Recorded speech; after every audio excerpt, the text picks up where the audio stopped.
పవన్ కళ్యాణ్ గారు తాజా వివాదాలపై పెట్టిన ప్రెస్ కాన్ఫరెన్స్ బాగానే జరిగింది.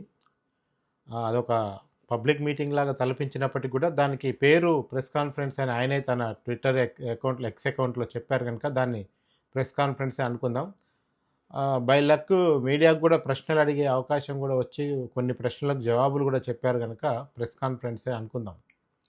అయితే ఈ ప్రెస్ కాన్ఫరెన్స్లో 2 విషయాల్ని ఆయన కీలకంగా దాటవేశారు. ఒకటి, కోనసీమ కొబ్బరి చెట్లు కాలిపోయినప్పుడు తెలంగాణ దిష్టి తగిలిందేమన్న వ్యాఖ్యల విషయంలో ఆయన చాలా చాకచక్యంగా దాన్ని అలా ప్రస్తావించి అలా వదిలేసి వెళ్ళిపోయారు. సో, దాని మీద ఎలాంటి వివరణ గానీ, ఆ వ్యాఖ్యల్ని ఉపసంహరించుకుంటున్నట్లు గానీ చెప్పలేదు. రెండోది, తాను తెలంగాణ వచ్చినప్పుడు 11 రోజులు నిరాహార దీక్ష చేశానన్న దాన్ని ఈరోజు కొంచెం ట్విస్ట్ ఇచ్చి చెప్పారు.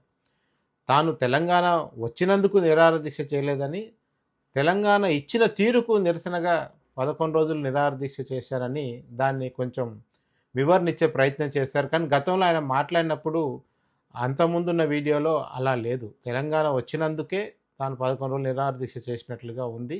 ఇప్పటివరకు తెలంగాణ ప్రజల్లోకి ఆ భావనే వెళ్ళిపోయింది. చాలా బలంగా, లోతుగా కూడా తెలంగాణ ప్రజల్లో ఉంది. ఎందుకు ఈ 2 విషయాల్లో మళ్ళీ నేను గుర్తు చేస్తున్నానంటే, ఆయన పదే పదే తెలంగాణని ప్రేమిస్తున్నాను, తెలంగాణ అంటే ఇష్టము, తెలంగాణ తెలంగాణ మాకెంతో ఇచ్చింది, మేము తెలంగాణకు చాలా ఇచ్చాం, ఇట్లా రకరకాలుగా ప్రతి లైన్‌లో తెలంగాణ అనే పదాన్ని తీసుకొచ్చి మాట్లాడుతుంటే ఈ విషయాలు గుర్తు చేయాలనిపిస్తుంది.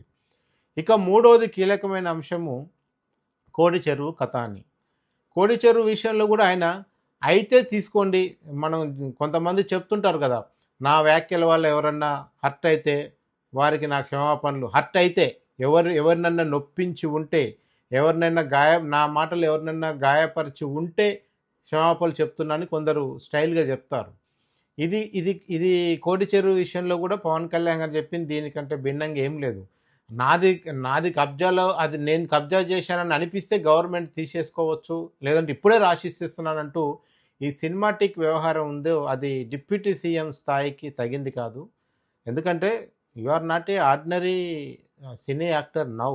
మీరు ఒక రాష్ట్రానికి ఉప ముఖ్యమంత్రి, ఒక పార్టీకి అధ్యక్షులు, 21 మంది ఎమ్మెల్యేలు ఎన్నుకున్న నాయకులు మీరు, శాసనోపక్ష నాయకులు మీరు. మీరు మాట్లాడే ప్రతిదాన్ని యావత్ సమాజం గమనిస్తది. అది ఆంధ్ర అయినా, తెలంగాణ అయినా, రాయలసీమ అయినా, ఢిల్లీలో ఉండే తెలుగువాడైనా, మహారాష్ట్రలో ఉండే తెలుగువాడైనా, అమెరికాలో ఉండే తెలుగువాడైనా అందరూ గమనిస్తారు. మీరు చాలా సింపుల్‌గా సినిమాటిక్ డైలాగులు చెప్పి పోతే కుదరదు.